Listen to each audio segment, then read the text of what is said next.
आज लेटर्स लिखने पड़ रहे हैं, बेहोशी की हालत में जा रहे हैं आरएस वाले, उनको बेचारों को जाके सूद पूछने तक की उनमें वो नहीं है, उनकी संवेदनशीलता तक मर गई है। कर्तव्य तो उन्होंने पानी में बहा दिया, बिल्कुल ही आश्वासन नहीं दिया जा रहा है, इनसे फैसले नहीं किए जा रहे हैं।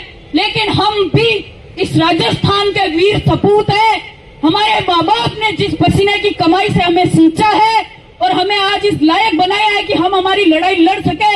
हम हिलेंगे नहीं जब तक हमारी लड़ाई का अंतिम हमें परिणाम नहीं मिल जाएगा, और जीत तो निश्चित है। सीएम सरकार अगर इस पे फैसला देखे और इसको खत्म करवाने की भी कोशिश करे ना, तब भी हम एक बार के लिए सोचें कि वो कम से कम इस नतीजे भी तो पहुंच रहे हैं। फैसला सही के लिए या गलत के लिए कैंसिल करे या इसके अंदर एक्सक्यूज दे के हमें सांत्वना दे, लेकिन शर्म आनी चाहिए कि उनकी इतनी हिम्मत नहीं है कि वो हमारा सामना कर सके। इसलिए मैं मेरे हर एक भाई बहन को यही बोलना चाहूंगी कि अपना मनोबल अपना तो मनोबल जगाए, लेकिन यहाँ उपस्थित होने वालों का मनोबल कृपया ना तोड़े। उन पे आरोप प्रत्यारोप, उनको मानसिक प्रताड़नाएं, उनको टॉर्चर करके, उनको बेइज्जती करके उनकी ऐसे उनको तोड़े ना, क्योंकि ये लड़ाई आपके साथ साथ उनके साथ साथ आपकी और आपके भविष्य की भी है। हर उस विद्यार्थी को मेरी एक ही आवाज है कि एक हो जाइए। इस पवित्र प्रांगण में आपका हर एक स्टूडेंट का स्वागत है, और मैं धन्यवाद करती हूँ इन हर एक मेरे पिता समान बुजुर्गों का, जो जिनका कोई लेना देना नहीं है एसआई भर्ती परीक्षा से, लेकिन उनका लेना देना है इस राजस्थान के युवाओं से, इस राजस्थान के आने वाले भविष्य से। और दूसरी बात, एक सबसे मोटी बात मैं कहना चाहूंगी कि कोचिंग माफियाओं के सानिध्य में आप अपने आप को कितना बेच रहे हैं, वो आज आप देख लीजिए। सबने ये कह के बोला था कि एसआई भर्ती परीक्षा बेनीवाल साहब की है, वो राजनीति चमकाने के लिए वहां पे बैठे हैं। तो आज मुझे ये बता दे, आरएस पोस्टपोन के लिए कितने कोचिंग वाले वहां पहुंचे। मैं उन टीचर्स का बहुत धन्यवाद करती हूँ जिन्होंने अपने स्वाभिमान के साथ हमारा डायरेक्ट इनडायरेक्ट तरीके से साथ समर्थन दिया, उनके हम हमेशा आभारी रहेंगे। लेकिन इन मोटी मोटी रकमें लेके और पसीने की कमाई से जो आप उनको भरते हो, उनकी जड़ों में रखते हो, उनको पाल रहे हो, आप उनको गाड़ियों में घुमाने के औकात पे लेके जा रहे हो, आज उनमें इतनी शर्म मर गई कि 50-50 दिन तक कोई लड़ाई लड़ी जाती है क्या? कोई स्टूडेंट इतना पागल थोड़ी है, उसको भी आगे की पढ़ाई करनी होगी। उस आरएस मेंस वाले बच्चों से, प्रशासनिक अधिकारी बनने जाने वालों से मैं पूछूंगी कि अब कहां गए कोचिंग वाले? फर्स्ट ग्रेड के लिए लड़ रहे हैं, मैं उनसे पूछूंगी कि आज कहां है वो कोचिंग वाले? क्यों उनका जमीर नहीं जागा? आप ही का पैसा है, आपने उनको बनाया, आपने उनको रोजगार दिया, और आज आपके लिए एक आवाज नहीं उठा सकते हो।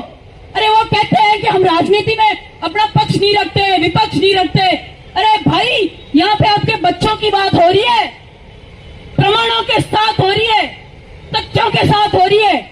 माननीय हाईकोर्ट के हर एक जजमेंट का पेपर उठा के, पेज उठा के आप उसकी लाइनें पढ़िए, उसके अंदर क्या कहा गया है। क्या आप अभी, आपको मैं ये क्वेश्चन करूंगी, अभी भी आपको किसी प्रमाण की जरूरत है क्या? अभी भी कोई साक्ष्य चाहिए? लेकिन कोई बात नहीं, इतना ही कहूंगी उन कोचिंग वालों से कि आपके गुरु कहलाने का कोई अधिकार नहीं है आपको। आपने बच्चों के लिए कोचिंगें नहीं खोली, आपने अपने पेट के लिए और अपने आप के लिए कोचिंगें खोली, जो हमारा दुर्भाग्य है बस, क्योंकि हम आपका कुछ नहीं बिगाड़ सकते। लेकिन युवाओं को तो मैं कह सकती हूँ कि अभी भी होश संभालो, अभी भी आप इस चीज को सोचो कि जब ऐसी लड़ाइयों में आपके साथ नहीं है तो वो आपका साथ दे ही नहीं सकते। इसलिए खुद को ही उतरना होगा, खुद को ही लड़ना होगा, एक हो जाओ। और मैं आह्वान करती हूँ, मैंने पहले भी 25 तारीख से पहले भी आपको यह बात बोली थी कि 25 तारीख बताएगी कि युवाओं की असंख्य संख्या जो एकत्रित होगी 25 को, वो बता देगी इस सरकार को भी और इस राजस्थान को भी। हर एक युवा को एक दूसरे को जगाओ, 1 से 1 11 बनते हैं, 1 से 1 2 बन के 1 से 1 11 भी बनते हैं। तो आपकी शक्ति आपके अंदर है, आपका मनोबल, आपकी जीत है। और बिना हारे जीता कौन है? यहाँ पे जब बैठे थे, जब हार या जीत का परिणाम डिसाइड करके, तो हम भी नहीं बैठे थे। लेकिन सत्य, देरी हो सकती है लेकिन सत्य हार नहीं सकता।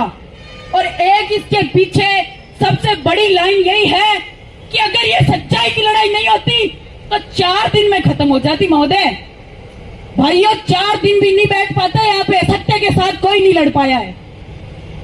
इसलिए लास्ट में मैं आप सबका बहुत बहुत धन्यवाद करके अपने शब्दों को विराम दूंगी और यही उम्मीद करती हूं कि जितनी संख्या में आपने 25 तारीख को अपने बच्चों का मनोबल बढ़ाया और अपने साथियों का साथ दिया, हर स्टूडेंट को यही कहूंगी कि जब आगे जरूरत पड़े तो इस तरीके से उतरना कि जैसे जीवन का अंतिम दिन हो। वो आगे जीत होगी या हार होगी नहीं पता, लेकिन कंधे से कंधा मिलाकर लड़ना और इस भ्रष्ट सरकार को, इन भ्रष्ट पेपर माफियाओं को बता देना कि राजस्थान का युवा किसी से कमजोर नहीं है और पूरे प्रदेश में ही नहीं पूरे हिंदुस्तान में इसकी आवाज जाएगी कि एक लड़ाई ऐसी चली थी राजस्थान में, युवाओं ने अपने हक के लिए उतरे थे सड़कों पे और उस जीत को जीता था। और इन पेपर माफियाओं के पीछे जो रावण बैठे हैं उनकी लंका में ऐसी तीली लगाई कि जीवन के आने वाले 50 साल वो इस काम को नहीं कर पाएंगे। उम्मीद करती हूँ कि सब हमारा साथ देंगे और इसी तरह हमारा मनोबल बढ़ाते रहेंगे। जय हिंद। एसआई भर्ती रद्द करो, एसआई भर्ती रद्द करो, भजनलाल सरकार होश में आओ। अरे हम हमारा हक मांगते, हम हमारा हक मांगते, भजनलाल सरकार होश में आओ,